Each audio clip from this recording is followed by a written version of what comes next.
be progression of the degeneration. So you can try and reprogram and see if you can cover the area. But there can always be breakthrough pain. So that's where your multimodal approach comes into play.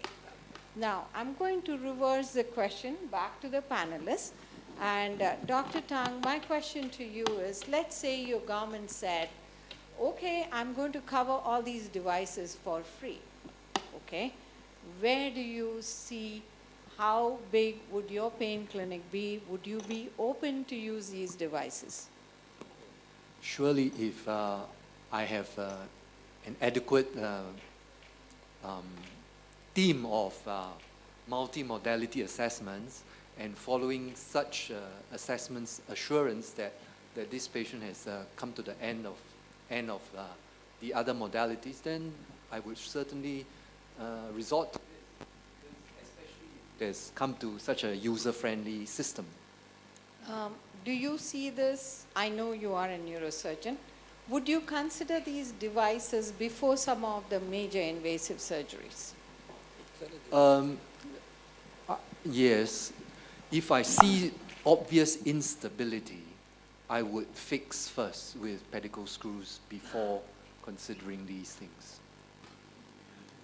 Ma'am, to you, if suppose the government of India said, I give you this, let's say they give you 10 spinal cord stimulators and 10 pumps for free to your poor patients. So what are the patients that come to your mind who would benefit from these devices? I'm not against using these devices, but, No, I would like to keep these things in reserve. As he rightly said, education and poverty and cleanliness are problems. So infection, so I think it would be difficult for my patients to manage these at home, these things at home. So I'll definitely keep them in reserve and would like to use them judiciously whenever I think it is right.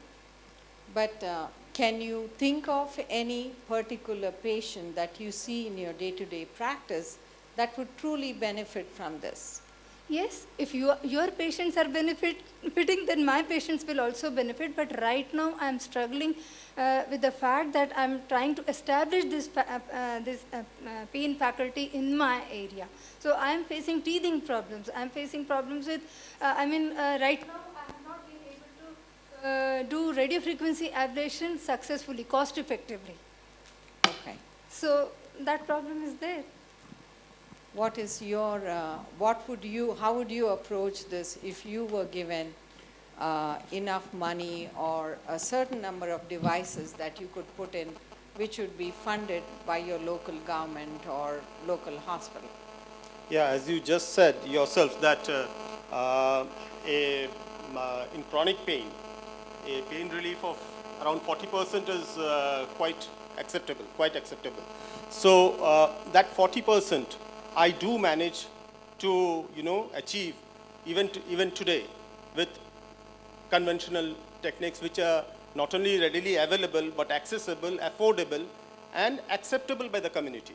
The very concept of putting in something new in your body, more so in a rural setting, and things going wrong, one case going wrong can actually devastate your whole practice, your whole the faith which people have in you, which takes time That's to build true over. Anywhere.